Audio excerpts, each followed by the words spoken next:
हमारे मज़हब ने मियाँ बीवी को एक दूसरे का लिबास करार दिया है, लेकिन हमारे मुआशरे में सूरत हाल इस कदर खौफनाक और अलमनाक है कि बयान से बाहर है। अस्सलाम वालेकुम, मैं हूँ मुकर्रम कलीम और आप देख रहे हैं प्रोग्राम इंकशाफ। ये किस कदर अफसोसनाक बात है कि सिर्फ नौजवान नस्ल ही नहीं, शादीशुदा जोड़े भी बेराह रवी का शिकार हो चुके हैं। जब कोई ऐसी डगर पर चल पड़ता है तो नताइज बर्बादी के सिवा कुछ नहीं होते। आज के प्रोग्राम में शामिल ये दोनों कहानियाँ आपके होश उड़ाने वाली हैं।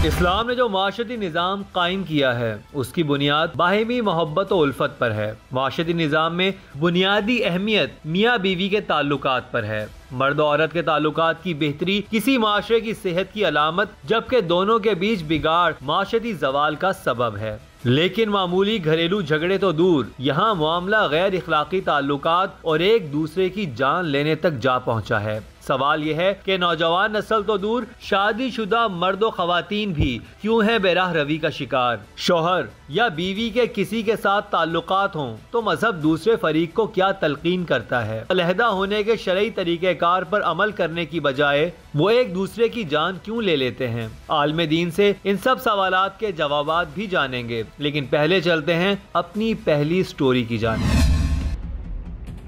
सरप्राइज देने का ड्रामा, इत्तेहाद टाउन में शौहर की पुरइसरार हलाकत। मुझे मौके पे अंदाजा हो गया था कि ये ठंडी गोली का मामला नहीं है बल्कि ये मर्डर है। क्या 4 बच्चों की मां ने आशना के साथ मिलकर चली शातराना चाल। नंबर कब एक्सचेंज हुए तुम्हारे नौरीन के? वो तो उन्हीं के हस्बैंड ने दिया है ना।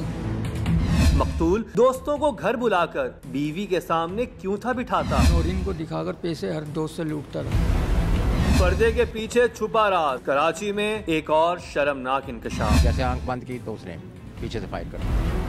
ज़ारो कतार रोते ये भाई कैसे ना करें फरियाद। उनके भाई राशिद को जिस तरह सरप्राइज देने के बहाने उतारा गया मौत के घाट। इंतहाई दर्दनाक है ये इंकशाफ। इस तरह मेरे भाई को उन लोगों ने मारा गया, उनको कड़ी से कड़ी सजा दी जाए।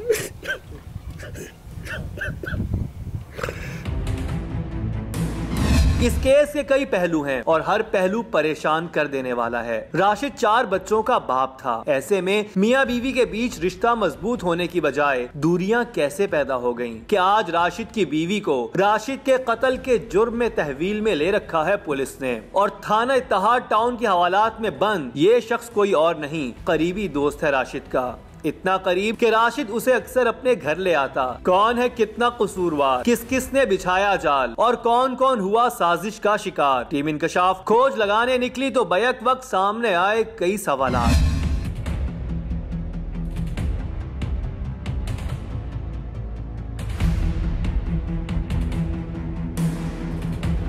सलाखों के पीछे खड़े राशिद के दोस्त और पुलिस तहवील में आई राशिद की बीवी के बीच क्या थे ताल्लुकात। क्या वाकई 4 बच्चों की मां ने रचाई साजिश और शौहर को उतरवाया मौत के घाट, या फिर इस नाम नेहाद आशिक ने महज अपने गुस्से की आग को बुझाया राशिद के लहू से। आंखें बंद करो, सरप्राइज देता हूँ। कैसे दोस्त की आंखें बंद करवा कर दोस्त ने ही गोली चला दी। राशिद दोस्तों के साथ घर में महफिलें सजाता और बीवी को पास बिठाकर दोस्तों से पैसे लूटता। मुकर्रम ने क्यों लगाया ये शर्मनाक इल्जाम? राशिद के भाइयों ने 4 दीवारी के अंदर पनपती कहानियों पर क्या दिए जवाब?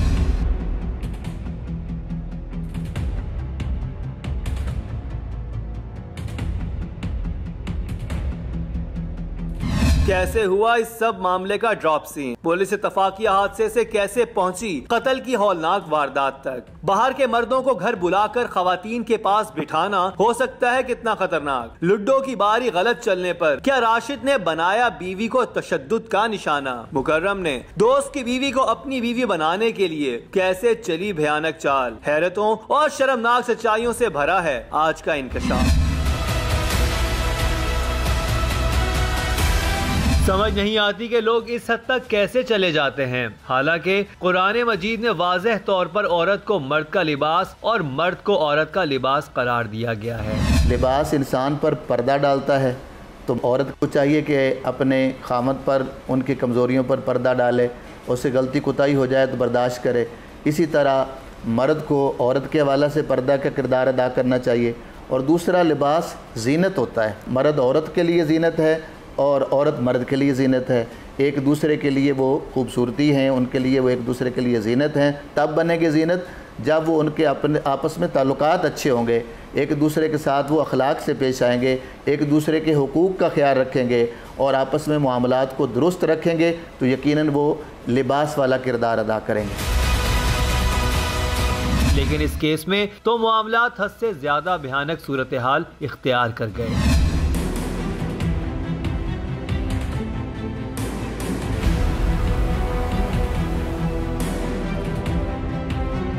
मुझे बताइएगा कि सारा मामला क्या था, शुरू क्या हुआ और ये जो राशिद और मुकर्रम का आपस में तनाज़ा क्या था? 6 अप्रैल को जब हमें इतला मिली थी अब्बासी अस्पताल से कि ठंडी गोली लग के बंदा जो है वो हलाक होकर राशिद अली वाल मनसब अली आ गए हैं, तो उस इतला पे हमारे ASI ऑपरेशन ब्रांच के ASI मुनीर साहब जो हैं वो गए थे अस्पताल में।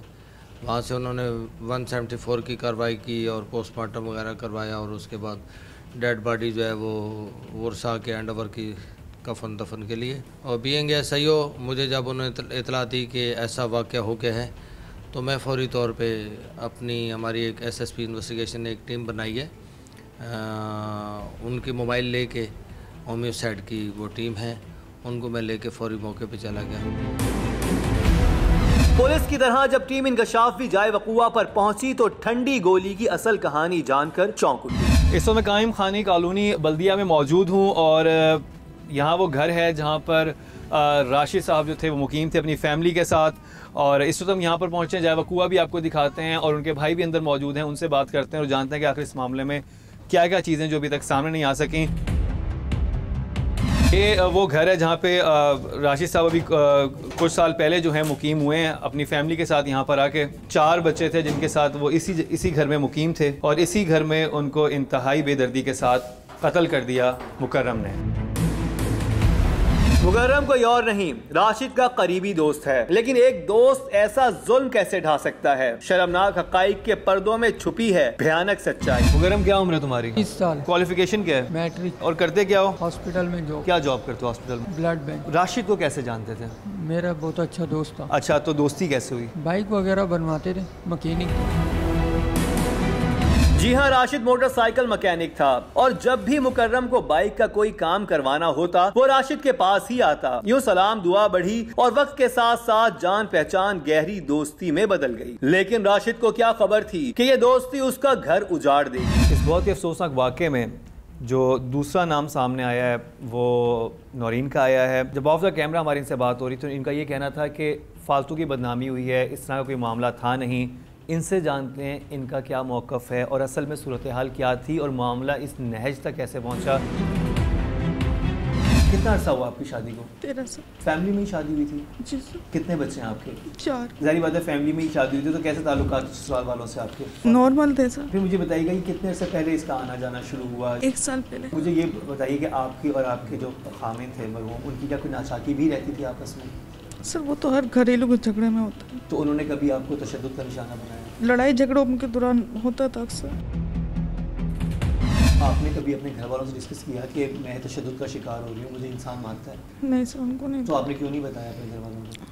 सर कोई मानता ही नहीं था। आपके वालिद वालदा हैं? वालदा नहीं है, वालिद है। तो उनको आपने बताया? नहीं, वालिदैन के घर जाने आने से बद करा हुआ था। और क्या वजह थी आपकी? तो रिलेटिव्स में शादी हुई थी? वैसे लड़ाई झगड़े रहते थे। मामला क्या था? क्या घर में वो सही कमा के नहीं लाता था? किन बातों पे झगड़े होते थे? आमदनी कम थी मेरे शौहर की, पूरा नहीं कर पा रहे थे।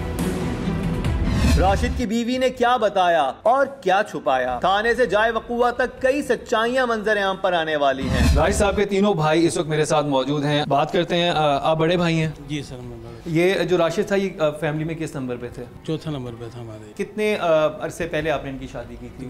13-14 साल हो गए थे। क्या कभी कोई तनाज़ा सामने आया था फैमिली के अंदर? जाहिर बात है जो फैमिली की बात होती है फैमिली में रहती है। नहीं, ऐसा तो कभी आज तक भी नहीं हुआ। पहले तो हम रहते थे मोमिनाबाद में, ज्वाइंट से सारे एक ही घर के नीचे थे, तो उसको हमने सेल करने के बाद फिर इधर अपना अपना अलग अलग से हम ले लिया। सब भाइयों ने अपने घर बना लिए? हाँ, अपने अपने ले लिए। ये केस इतना सादा नहीं जितना दिखाई दे रहा है। मुल्जिम मुकर्रम, मकतूल राशिद की बीवी मुल्जिमा नौरीन, राशिद के भाई और फिर पुलिस का मौक़िफ़ जानने के बाद जो शर्मनाक हक़ाइक़ सामने आए वो चौंका देने वाले थे। मौके पे जाके मैंने जो शवाहिद देखे, इकट्ठे किए, जो मालूमात की, तो मुझे मौके पे अंदाज़ा हो गया था कि ये ठंडी गोली का मामला नहीं है बल्कि ये मर्डर है। फर्स्ट ऑफ ऑल मुझे मौके से जो खौल मिला था, उस जगह पे जहाँ पे एक बंदा कत्ल हो जाता है, वहाँ पे इस कंडीशन में कि ठंडी गोली का फायर हुआ है, मैं नहीं समझता हूँ कि वहाँ पे आ गया हो खौल। तो मैंने एक अंदाज़ा लगा लिया कि ये मैटर घर का है। तफ्तीश का पहिया जूं जूं आगे बढ़ा, अकल दंग रह गई। धीरे धीरे नाम नेहाद दोस्ती और अपनायत के पर्दे में छुपे दुश्मन सामने आना शुरू हो गए। कितने अर्से पहले दोस्ती स्टार्ट हुई? 1.5-2 साल हो गया। बहुत सारे लोग मैकेनिक्स के पास जाते हैं लेकिन बहुत दोस्तियाँ नहीं होती, तो दोस्ती की खास वजह थी राशिद के साथ? आदत इखलाक अच्छी होनी चाहिए इंसान की। तो आदत इखलाक उसका अच्छा था या तुम्हारा अच्छा था? दोनों का ही अच्छा था। घर आना जाना कब शुरू हुआ? उन्होंने दुकान बंद करी, उन्होंने बोला चलो भाई चाय वगैरह पीते हैं, तो साथ चले गए उनके। ये दोस्ती इस कदर बढ़ी के बाद वर्कशॉप से घर तक पहुंच गई। राशिद मुकर्रम को अपने घर ले आया, अपनी बीवी से मिलवाया, उसके हाथ की बनी हुई चाय पिलाई। मुकर्रम के साथ घर के फर्द की तरह बर्ताव किया गया। मुकर्रम भी घर के फर्द की तरह इस फैमिली के साथ घुल मिल गया। लेकिन जो कुछ सामने था शायद सच्चाई उसके अलावा भी थी। मुकर्रम की आंखें कोई और ही ख्वाब देख रही थी। नौरीन से पहली दफा आमना सामना कब हुआ? वो उनकी वाइफ है, वो घर में रहती हैं, चाय वाय वही सर्व करती थी? फैमिली की तरह है ना, तो वही सर्व करेंगे। तो और भी दोस्त होते थे, तुम अकेले ही दोस्त जाते थे? नहीं, और भी दोस्त यार जाते हैं। पहली दफा जब उनके घर गए तो तुम अकेले उनके साथ गए राशिद के साथ, या तुम्हारे साथ और भी दोस्त थे? मैं और राशिद। नौरीन से दुआ सलाम कैसे स्टार्ट हो गई? वो उनकी वाइफ है। हाँ, सलाम दुआ तो हर इंसान करता है घर में। फिर आगे? आगे क्या? आगे क्या? आगे जो असल कारनामा दिए, दुआ सलाम करने की वजह से लोग हवालात में नहीं आते। अल्लाह बेहतर है। नंबर कब एक्सचेंज हुए तुम्हारे नौरीन के? वो तो उन्हीं के हस्बैंड ने दिया है ना। हस्बैंड ने अपनी बीवी का नंबर तुम्हें दे दिया? जी देते हैं, क्योंकि दुआ सलाम दोस्त यार अच्छा, अगर कोई दोस्त यार कहीं जा रहा है, आ रहा है, कोई प्रॉब्लम है तो कॉल वगैरह कर सकते हैं। बीवी का उसने नंबर दिया क्योंकि उसे इतना भरोसा था, और तुमने इस भरोसे का क्या किया? मैंने कुछ भी नहीं किया। कुछ भी नहीं किया? तफरी करने आए वो इसमें हवालात में? दोस्ती की आड़ में हो रहा था कौन सा शर्मनाक खेल? चार दीवारी की आड़ में कौन किसकी आंखों में धूल झोंक रहा था? कातिल को पहचानने के बावजूद भी बीवी क्यों रही खामोश? सिर्फ नौजवान नस्ल ही नहीं बल्कि शादीशुदा जोड़े भी बेराह रवी का शिकार क्यों हो रहे हैं, ये सब दिखाएंगे आपको, लेकिन एक शॉर्ट ब्रेक के बाद।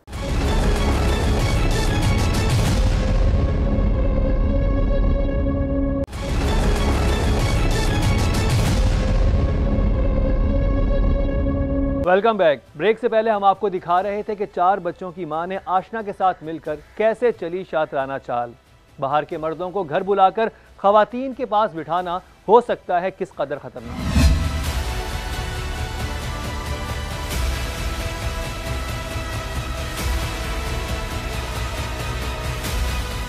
इस तफ्तीश में ये बात भी सामने आई कि मुकर्रम और नौरीन के बीच से ताल्लुकात, लेकिन हमारे पूछने पर मुल्जिमा नौरीन ने दिया एक अलग ही जवाब। नॉर्मल मीडिया में बातें आएंगी तो उस तरह का कोई सिलसिला नहीं है कि आपको वो पसंद था या उसको आप पसंद थी? नहीं सर। अगर उसने तो ये एडमिट किया है कि उसको आप पसंद थी, तो इस बात का आपको इल्म था? नहीं सर। आपको इल्म नहीं था, ये उसकी तरफ से था? आप सिर्फ उससे एज दोस्त अपनी परेशानी शेयर करती थी कि मुझे मारता पीटता है?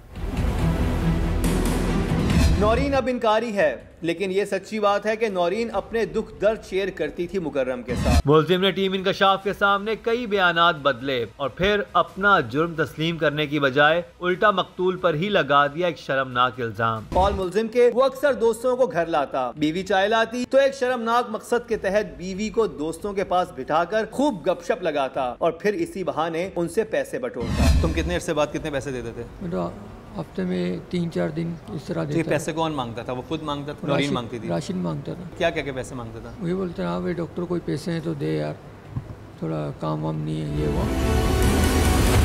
सिर्फ नौजवान नस्ल ही नहीं, हम देखते हैं कि शादीशुदा जोड़े भी बेराह रवी का शिकार नजर आते हैं। सवाल यह है कि हम क्यों इस कदर भटक चुके हैं।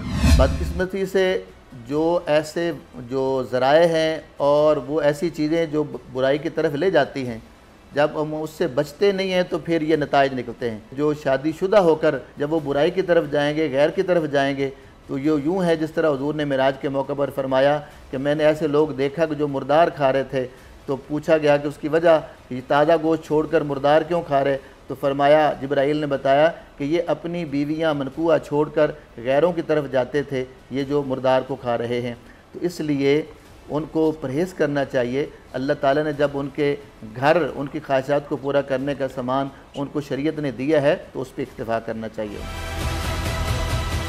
मुल्जिम पहले तो बहाने बनाकर नौरीन के साथ ताल्लुकात को छुपाता रहा, ताहम आखिर पर उसने इकरार कर लिया। अब मुझे बताओ कि तुम्हारा कब से चक्कर चल रहा था नौरीन के साथ? उससे तुम्हें उकसाया था मारने के लिए, किसका प्लान था? उसका तो कसूर नहीं था। कसूर नहीं, प्लान किसका था? मेरा ही था। कब से बना रहे थे? कुछ अर्सा पहले। उसको आइडिया हो गया था इसको, तुम दोनों के बारे में, राशिद को? नहीं। तो फिर मारने की वजह क्या थी? तुम्हें अगर इतनी पसंद थी नौरीन, तुम कहते तलाक ले लो। तलाक का एक रास्ता है ना जिसके पीछे होता है वो भी जिंदा होता, उसके बच्चों का बाप भी सलामत होता। मैं तलाक नहीं दे रहा था, वो बोला था इसको जान से मार दूंगा। अब बहाने बनाने वाले इस मुल्जिम की मैली नजर थी राशिद की बीवी पर, बल्कि वो तो शादी का प्लान बना रहा था नौरीन के साथ। नौरीन से शादी करना चाहते थे। मुकर्रम नौरीन से शादी का ख्वाहिशमंद था, तभी तो इस दरिंदे ने राशिद को रास्ते से हटाने का प्लान बनाया। मैं थोड़ा सा बताना चलूँ कि अभी आपने वैसे सुना भी होगा कि हो यहाँ पे ये रहा था कि पहले ये जो मुकर्रम है, जिसको जो डॉक्टर के नाम से यहाँ पे मशहूर है, वो कत्ल के इरादे से ही आया था। उस बंदूक उसके पास थी। पहले वो 9 नंबर यहाँ पे एक जगह है बल्दिया के इलाके में, वहाँ पर लेके गया, लेकिन रास्ते में उससे कोई जगह नहीं मिली जहाँ पे वो मर्डर कर सकता, और उसने उस मर्डर को नाम देना था कि उसने कोई मोबाइल स्नैचिंग होते हुए या कोई भी चीज़ होते हुए उनको कोई गोली मार के चला गया। इस तरह का उसने पहले प्लान किया, लेकिन बाद में वो जब उसे कोई जगह नहीं मिली तो वो राशिद साहब के घर में आके ऊपर बैठ गया। यहाँ पर जो उनकी वाइफ थी वो भी मौजूद थी, और वो भी यहाँ पर बैठे हुए थे, और छत पे ये लोग बैठे थे और यहाँ पर आपस में बातें कर रहे थे। इसी असना में उसने कहा कि मैं कुछ सरप्राइज़ देता हूँ। मुश्ताक साहब बताएंगे कि अब सरप्राइज़ जो है क्या दे रहा था, उसके क्या जहन में था, और वो सिचुएशन क्या थी? ये यहाँ बैठे हुए थे, वो पीछे आगे बैठा हुआ था अपना राशिद भाई, ये उसके बैक साइड में बैठा हुआ था। बैक साइड में उन्होंने कहा कि जी मैं आपको सरप्राइज देना चाहता हूँ, आप आंखें बंद करें। बकौल उसने कहा कि जी क्या सरप्राइज दोगे? बोलता जी मैं आपको सरप्राइज देता हूँ। बोलता नहीं यार, तो 10-20 रुपए मेरे हाथ के ऊपर रख देगा और क्या सरप्राइज देगा? तो उसने कहा नहीं। उन्होंने बोला चलो ठीक है, मैंने आंखें बंद करता हूँ। आंखें बंद की, जैसे आंख बंद की तो उसने पीछे से फायर कर दी। यूं बेदर्दी के साथ इस जल्लाद ने दोस्त को खून के रंग में रंग दिया। रात के अंधेरे में लहू की सुर्खी फैल गई। गम के मारे इन भाइयों को कुछ खबर न थी, लेकिन क्या वाकई मकतूल की बीवी भी बेखबर थी? ये बताओ, तुमने नौरीन की तरफ भी बंदूक की थी, शोर मचाया तो तुम्हें मार दूंगा। अब आप इसी कहानी सुने जिसने कहानी बना रहा है। अच्छा, फिर क्या होता है? फिर मैं मार के उसको चला गया था घर। मार के चले गए, सही। फिर नौरीन ने सबको कॉल की, तुम्हें भी कॉल की कि ये हो गया। इतना बड़ा फायर हुआ, इतनी सब चीज़ें हुई, उस घर भी हमने जाके देखा। भाग कैसे गए तुम? नौरीन को पता ही ना चले? ये हो सकता है, मुमकिन है? नहीं, दरवाज़ा खुला हुआ था। अच्छा, दरवाज़ा खुला हुआ था तो भाग गए। वो फायर की बात उनके ऊपर आई नहीं है, वो वहीं पर मौजूद थी, वो देख रही थी कि तुमने उसके शोर को मारा। अभी तुमने खुद बोला कि तुमने बंदूक उसकी तरफ भी की थी। रात आपने क्या देखा, क्या हुआ था? क्योंकि ये तो मुझे पता चला कि आपके इल्म में नहीं था कि ये किस नीयत से आया हुआ है। जी सर। तो हुआ क्या था? कितने बजे ये लोग घर आए? ये लोग सर अक्सर रातों को बाहर जाया करते थे। 1-1, 1:30 बजे आते थे वापसी। दोनों जाया करते थे। उस रात को भी लोग बाहर गए थे, वापसी आए थे कुछ देर बाद, फिर छत पे चले गए थे। मेरी तबीयत सही नहीं थी, मैं लेटी हुई थी नीचे। जब फायर की आवाज़ आई तो ऊपर भागी चली गई। देखा तो इनके हाथ में पिस्टल थी, मुकर्रम के हाथ में, राशिद ज़मीन पे थे। जब शोर मचा रहा, चीखा बहुत ज़ोर से शोर मचाया, तो मुकर्रम ने मुंह बंद कर दिया था। तो आपकी तरफ ही पिस्टल थी? जी सर। और क्या कहा? कि शोर नहीं बचाओ, अगर किसी को बताया या कुछ भी हुआ तुमको, तुम्हारे बच्चों को मार दूंगा। अच्छा, फिर? सर डर गई थी, बच्चों की जान बचानी थी। सही। फिर वो तो चला गया, फिर उसके बाद भाग गए थे। अच्छा, उसके बाद सब मेरे और ऑडियंस के ज़हन में ये सवाल आ रहा होगा कि जब उस वक्त तो चलिए आपके ऊपर बंदूक थी, आपके ऊपर तानी भी है, उसके बाद आप फ़ोन भी करती हैं, पुलिस भी आ जाती है, तो उस वक्त आपने बताना क्यों मुनासिब नहीं समझा? उसके बाद सर ये घर पे आया था। नहीं, वो तो आपने ही कॉल की, उसको ही बुलाया, बाकी लोगों को भी? सर सबको, जितने मोबाइल में नंबर थे सबको कॉल की कि ऐसा हो गया है। जब अपने पास आ जाते हैं, जब पुलिस सामने मौजूद होती है? सर सामने ही तो घूम रहा था। वो सामने घूम रहा था? जी सर। तो इसलिए आप खौफज़दा थी? जी सर। क्योंकि ये बात बहुत अहम है कि वो मुसलसल साथ रहा जब ये सारा इंसिडेंट हुआ। उसके बाद वो डेड बॉडी के साथ भी मौजूद रहा, तदफीन में भी साथ रहा, उसके बाद अगले दिन भी वहाँ पर वो सारा दिन इंतज़ामात वगैरह में रहा। तो इस वजह से आप डरती नहीं? जी सर। ये बात समझ से बालातर है कि मकतूल की बीवी ने ये राज क्यों छुपाया, लेकिन जुर्म भला कहाँ छुपता। दूसरी हौलनाक कहानी है नसीब राज की, जिसकी बीवी ने उसे आशना से उतरवाया बेरहमी के साथ मौत के घाट। अगर मियाँ बीवी में से कोई एक भी किसी के साथ गैर इज़्ज़वाजी ताल्लुकात कायम करता है तो मज़हब इस हवाले से क्या तलकीन करता है, ये सब दिखाएंगे आपको, लेकिन एक शॉर्ट ब्रेक के बाद।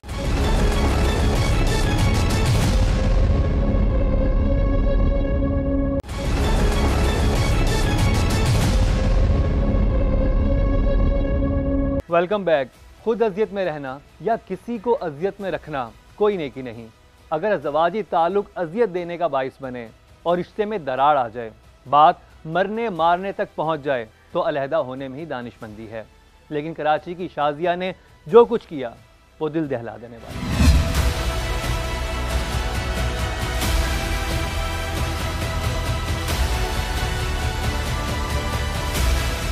ये है 29 साला नसीब राज नामी वो बदनसीब नौजवान जिसे ऐन जवानी में मौत के घाट उतार दिया गया। नसीब राज जहां दोस्तों के दिलों पर राज करने वाला इंसान था, वहीं खानदान में भी हर दिल अजीज नौजवान था, क्योंकि वो एक जिम्मेदार और मेहनती इंसान था। नसीब राज खान बीवी और 2 बरस की बच्ची के हमरा कराची के इलाके मुजीब गोट औरंगी टाउन में एक किराए के घर में रिहाइश पजीर था। बज़ाहिर नसीब की जिंदगी खुशियों से भरी थी, लेकिन दरपर्दा इस खानदान में कुछ ऐसा चल रहा था जो किसी को मालूम न था।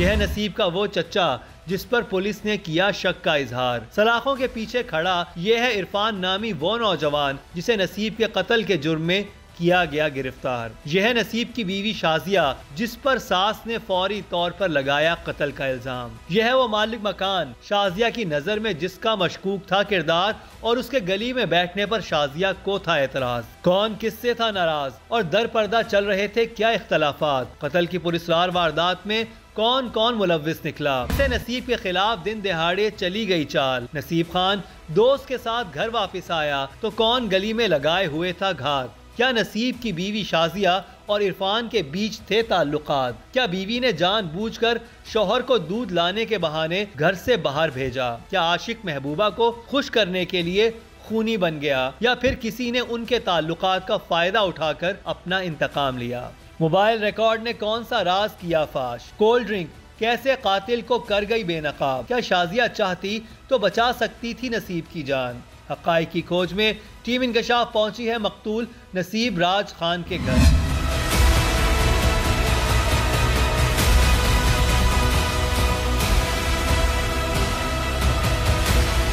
शौहर को खबर ही ना थी कि उसकी बीवी किसी के साथ रखे हुए थी ताल्लुकात, बल्कि मकतूल के खानदान को भी भिनक ना पड़ी बहू के इरादों की। इस वक्त मेरे साथ बिलाल मौजूद हैं जो कि बहुत अच्छे दोस्त हैं और उनके कज़न भी हैं नसीब के, और आखिरी दफ़ा इन्होंने ही नसीब को घर पे ड्रॉप किया था। तो बिलाल कहाँ से आ रहे थे आप लोग? इतवार का दिन था वो? जी वो इतवार का दिन था और हम लोग दोनों साथ गए थे गाजीकोट से वापस आए और ऊपर मस्जिद में नमाज दोनों ने पढ़ी। फिर वहाँ से उसने रोटी ली भट्टी से, रोटी लेके हम दोनों यहाँ पर आए। मैंने नसीब को यहाँ पर छोड़ा, नसीब घर के अंदर चला गया और मैं और सिर्फ घर में उसकी वाइफ थी? जी वो थी और उनके लिए वो रोटी लेके आए थे बाजार से। ठीक है, फिर उसके बाद मैं घर अंदर चला गया। एक और आपका घर कौन सा है? ये पीला वाला। ये पीला वाला जो घर है, ये 2 घर छोड़ के जो घर है ये बिलाल का घर है। फिर बिलाल तो 2 मिनट मेरे घर पे हुए, घर इतने देर में फायर हो गया। कितनी देर बाद फायर हुआ? जब आप घर के अंदर गए तो 1-1.5 मिनट के बाद फायर हो गया। फिर तो उसके बाद में चाचा ने बोला, सब घर वाले ने बोला बाहर जाके देखो फायर हो गया। तो मैं गेट के पास आया, मैंने देखा कोई भी नहीं था, आगे सुजुकी खड़ा हुआ था। तो आगे पीछे देखा कोई भी नहीं था, सन्नाटा था। तो फिर वापसी अंदर मैं समझ रहा था कि हवाई फायर हो गया सामने घर में या कहीं हो गया। यहाँ मैं घर समझ रहा था कि सामने घर वालों के अंदर किसी ने हवाई फायरिंग की है। वो सब आपके इल्म में ये बात नहीं थी कि जो आपका सबसे करीबी दोस्त और आपका सबसे करीबी कज़न जो है उसको गोलियों का निशाना बनाया गया, जिसको आप अभी थोड़ी देर पहले घर लेके आए। नसीब को अपनी गली में गोली मार दी गई। ये खबर घरों के अंदर बैठे वुरसा और अजीज़ो अकारब तक पहुंची तो गोया कोहराम मच गया। किसी को यकीन नहीं आ रहा था कि नसीब को जान से मार दिया गया। ताहम गली में नसीब पर गोली चलाई गई तो उस वक्त नसीब की माँ ने किस पर शक का इजहार किया।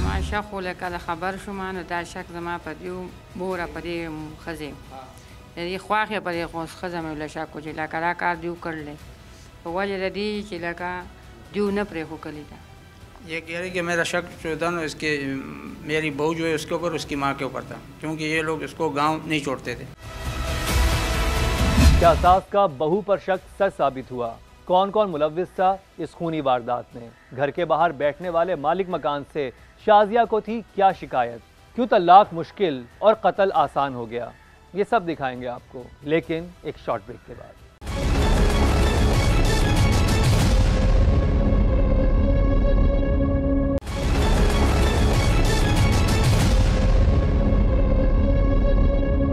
Welcome back. ब्रेक से पहले हम आपको दिखा रहे थे कराची में कत्ल की एक पुरअसरार वारदात का अहवाल। किसी को खबर न थी कि गली में शौहर को किसी और ने नहीं बल्कि उसकी बीवी ने मरवाया।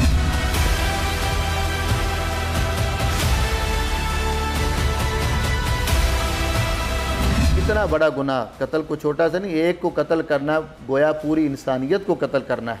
तो इसलिए इतने बड़े जुर्म से बचना चाहिए, किसी को भी नहीं कत्ल करना चाहिए। तो चीज़ है कि अपने खामद को कत्ल किया जाए या खामद अपनी बीवी को कत्ल करा दे, तो ये बहुत बुरी बात है।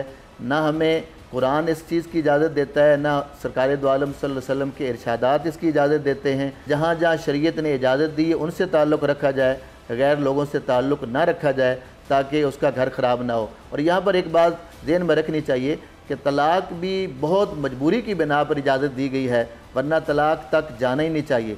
और फिर अगर ऐसी सूरत बन जाए तो फिर तलाक वाला रास्ता इख्तियार करना चाहिए, ना कि कत्ल व गारत वाला। और तलाक में भी मैं अर्ज़ करूँगा कि सुन्नत तरीके के मुताबिक, यानी जो शरीयत का तरीका बताया हुआ है उसके मुताबिक तलाक देनी चाहिए। एक तलाक देनी चाहिए तोहर के दिनों में जब औरत पाक होती है, और फिर महीने बाद अगले तोहर में दूसरी तलाक दी जाए, फिर तीसरी जो तलाक है वो तीसरे तोहर में दी जाए। अब उसको काफ़ी वक्त मिल जाएगा सोचने का। बदकिस्मती से आज का नौजवान जज्बाती होकर फ़ौरन 3 तलाक़ें देकर तो फारिग हो जाता है, तो फिर पूछता है जी अब इसका हल क्या है। लिहाजा एक तो तलाक में एहतियात करनी चाहिए, फिर अगर तलाक की सूरत बने तो फिर उसको शरीयत के मुताबिक तलाक देनी चाहिए। और ये तलाक वाला रास्ता इख्तियार किया जाए, खुदा न खास्ता अगर ये सूरत बन जाए कत्ल व गारत की तरफ कतई नहीं जाना चाहिए।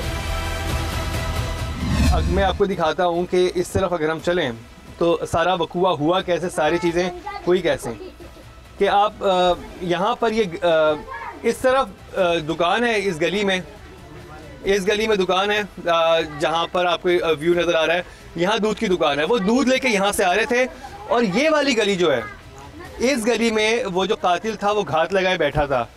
उस वक्त उसके वहम व गुमान में भी नहीं था नसीब के उसकी कत्ल की साजिश हो रही है। वो आराम से दूध लेके यहाँ से यूँ निकलता है और यहाँ पर यूँ जाता है। जब यूँ जा रहा होता है और सामने उसका घर नज़र आ रहा है, वो यूँ जाता है, लेकिन कातिल इस गली से पीछे आता है और उसकी गर्दन पे यहाँ पर गोली मार देता है। इस जगह पर आके उस कातिल को किसी ने यहाँ पर आते जाते भी देखा था। यहाँ पर वो मालिक मकान जो हैं वो मौजूद हैं, इनसे बात करते हैं। अस्सलाम वालेकुम। क्या नाम है आपका? मेरा नाम हमेश खान। हमेश खान जी। हमेश, उस दिन आपने क्या देखा था? क्या आपके किराएदार थे ये लोग? किराएदार थे। तो कैसा रवैया था इनका आप लोगों के साथ? रवैया तो सही था, तकरीबन 10-15 दिन वो आया था इधर। रवैया तो सही था। रवैया सही था? रवैया तो सही था। लेकिन आपका यहाँ पर बैठना वो नसीब की बीवी को पसंद नहीं था? हाँ, ये उसको पसंद नहीं था। कि तो आप यहाँ पर क्यों बैठते थे? ये मेरा सामान है, इधर ब्रांच का सामान मैं कराई भी देता हूँ। अच्छा, ये जो है ये कंस्ट्रक्शन का सामान, ये सामान वगैरह और जो भी कंस्ट्रक्शन छोटी मोटी चीज़ें होती हैं वो ये किराए पे देते हैं। तो ये यहाँ पर सामने पड़ा होता है, तो उसके लिए यहाँ पर बैठे हुए होते हैं। अब शाजिया को आपका यहाँ बैठना बुरा क्यों लगता था? बुरा तो ये तो उनको पता होगा, लेकिन बहरहाल बात ये था कि जब फर्स्ट टाइम इधर आया तो मतलब एक हमारा घर वाले से उसने ये बात किया कि भाई मेरा जो है ना शादी बहन का लव मैरिज से हुआ और मेरे भी लव मैरिज से होना था, लेकिन चाचा ने मेरे को इधर दिया। अच्छा। एक बात ये हुआ था। उसके बाद इधर मैं बैठता था तो उसको ये रास्ते के कोई आना जाना हो, हम तो उसके कोई रिश्तेदार नहीं जानते थे। हफ्ते के दिन जो है ना एक बंदा आया। हफ्ते दिन कोई आया था यहाँ पे? हफ्ते के दिन इधर आया था एक बंदा जो मतलब अंदर तरीके से पैसे किए कि हम उसको दे के नहीं समझ के बाद जब निकला दोबारा फिर मास्क लगाया था ऐसे किया हफ्ते के दिन। कौन था ये शख्स? क्यों मालिक मकान को हुआ उस पर शक? कैसे हुआ ये इंकशाफ? ये वही शख्स है जिसने नसीब को उतारा मौत के घाट। तो उसने बोला मेरा भाई है। जब वो इतवार वाले दिन मसला है तो उधर उसने बोला ये जानजेब भाई ने कि भैया तो उनका भाई नहीं है, उनका भाई तो ये वाला है। तो तो मैंने बोला उस दिन जो आया तो ये नहीं था। और उस दिन एक और भी चीज़ हुई थी एक बच्चे ने भी इंफॉर्मेशन दी थी कि कोल्ड ड्रिंक जो है वो ला के दो, क्योंकि शाजिया यहाँ से बाहर निकलती हैं और एक बच्चे को बुलाते हैं मुझे कोल्ड ड्रिंक ला के दो। बच्चा कौन था? सिर्फ ये बच्चा है जी, छोटा, जिसने ये बताया कि उस दिन कोई मेहमान आया था, क्योंकि जो मालिक मकान है हमेशा उन्होंने तो बताया था कि कोई गेस्ट आया था जिसको हम नहीं जानते थे, और मैं इंग्लिश समझा कि वो भाई हैं, लेकिन वो भाई नहीं थे, क्योंकि आज के दिन में इनके दोनों भाई देख रहा हूँ वो तो कोई और हैं। उस इंसान की सामत बिल्कुल डिफरेंट थी। और दूसरा, इस बच्चे को ये बोतल लेके आया था, उनके लिए कोल्ड ड्रिंक लेके आया था, तो इस बच्चे से भी पुलिस ने पूछा तो उसने बताया कि हाँ मैं कोल्ड ड्रिंक लेके आया था। इसका मतलब था कि कोई गेस्ट आया है जिसके लिए वो कोल्ड ड्रिंक मंगवाई गई है। बच्चे और मालिक मकान की गवाही के बाद शक पड़ने पर जब पुलिस ने शाजिया का मोबाइल रिकॉर्ड निकलवाया तो सारी कहानी खुलकर सामने आ गई। शाजिया के किसी इरफान नामी लड़के के साथ शादी से पहले भी थे ताल्लुकात। काम को जो शाजिया ने बताया है कि नसीब उन पर तशद्दुद करता था, जिसकी वजह से जो है वो उससे अलहदगी चाहती थी, और यही वजह है कि मुसलसल जो है ये राब्ते में थे। इरफान को उसने चुना इसी वजह से कि उस तमाम तर चीज़ें इरफान को उसने बताई, और फिर ये फैसला किया गया कि नसीब को जो है ना रास्ते से हटा दिया जाए। और जब ये तमाम तर प्लानिंग की गई उसके बाद जो है यहाँ पर इरफान आया है और बाकायदा इसकी रैकी की गई है। रैकी के बाद जो है नसीब का मर्डर किया गया है।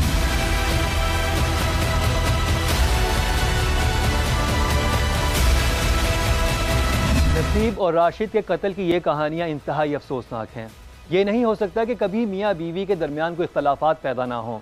मियाँ बीवी के रिश्ते में नशेब व फराज तो आते ही रहते हैं, लेकिन इन दोनों कहानियों में बीवियों ने शोहरों के साथ जो कुछ किया वो दिल दहला देने वाला है। हमारी यही दुआ है कि अल्लाह ताला सबके घर आबाद रखे, और अगर रिश्ते में दरार पड़ जाए और बात तशद्दुद तक पहुंच जाए तो इसी में दानिशमंदी है कि एक दूसरे से अलहदी इख्तियार कर लें। इसी के साथ ही मुकर्रम कलीम और टीम इंकशाफ को दीजिए इजाज़त, लेकिन देखना ना भूलिएगा हमारा अगला इंकशाफ।